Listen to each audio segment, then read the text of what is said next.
So for my visual summary, I decided to do a series of collages, each one representing one of the different bullet points. The first collage represents the article Oral Script to Movie Screen. That article talks about mass media, more specifically Hollywood, and how it has manipulated the story of the Vietnam War and painted it in a light that is not necessarily true or accurate. It talks about how we've basically managed to portray these protesters in sort of a villainous way, saying they were against the soldiers when in actuality they were against government actions.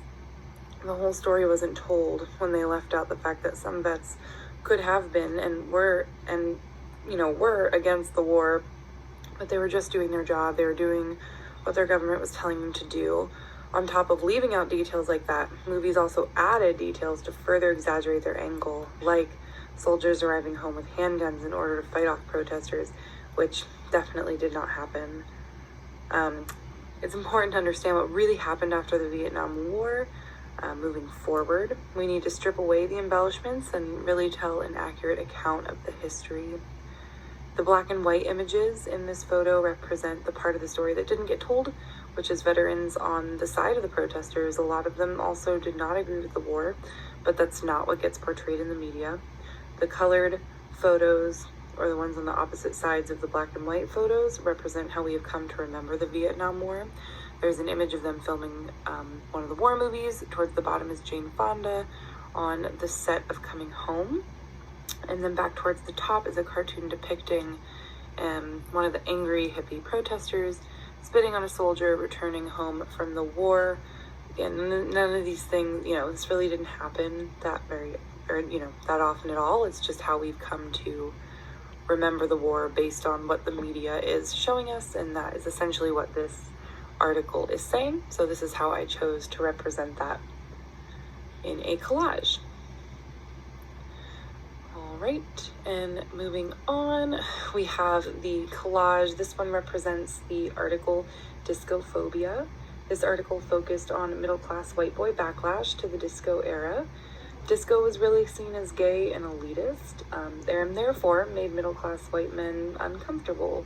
They were losing ground to disco. They were losing their women, and the music industry began to focus more on that music than their classic rock. So really, all in all, they were feeling left out and a little emasculated.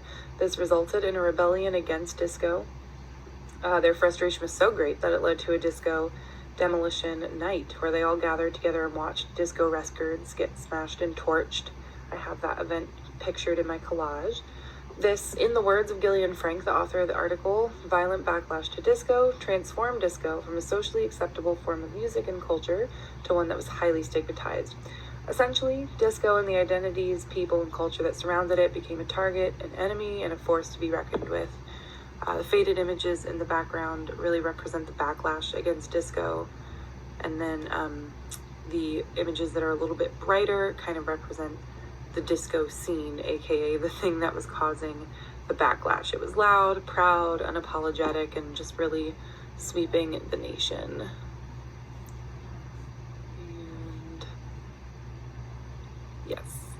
And so like in the center of the photo, there is a picture of the actual disco demolition night in Chicago in Comiskey Park. Up towards the top, there's an image of a man wearing a t-shirt that says "Disco Sucks." To the left is a poster about disco demolition night. So that's that one. Moving on, we have the collage that represents the case study. The thesis, or the focus of the case study, is understanding exactly what all of these protesters, countercultures, and movement participators wanted. All these movers and shakers, what was their actual end goal? The thesis was saying that the thing that they really wanted was a deep systemic change in American society. These issues go much deeper than meets the eye, and really these protesters wanted to get to the root of the problems.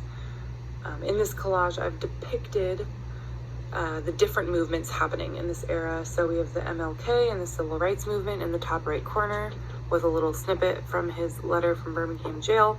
In the top left corner, we have the SDS Society and their protest, as well as a snippet from one of their flyers, or a clipping from one of their flyers. Just below that is an image of the anti-war protest, and at the very bottom we have pictures representing the women's rights movement on the left, Gloria Steinem at a women's rights protest, and on the right, an image of one of the pro-ERA gatherings. At the very bottom, kind of hard to see, but it's another picture of Gloria Steinem on the cover of Time magazine talking about women's rights and all that good stuff. And let's see, how do I move on here? Okay, sorry. Moving on to the next image. I split these up into two, each one representing a different classmate. This collage represents the discussion post from one of my fellow classmates named Ava, and what I did was I just took a quote from each classmate and I lined it up with images that I thought represented their overall opinion. So the quote that I took from Ava was, "People did not associate bathrooms with excretory functions, or people did not just associate bathrooms with excretory functions, but also with how genders were supposed to be in a society. North argues how the nature of disco culture is asexual, talking about how dance partners in disco had nothing to do with sexuality. They didn't care what gender they were dancing with." So this collage is representative of that quote and what I felt her overall opinion was throughout her discussion post or response.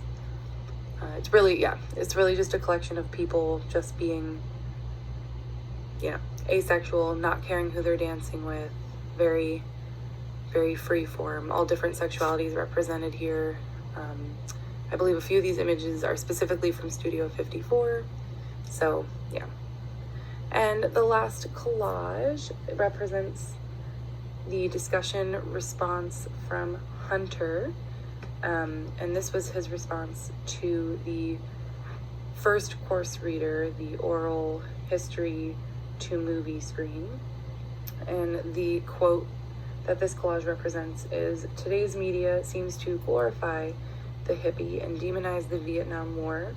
Films like Apocalypse Now and statements such as 'nothing like the smell of napalm in the morning' have ingrained the idea that the American involvement was brutal, bloody, and unnecessary."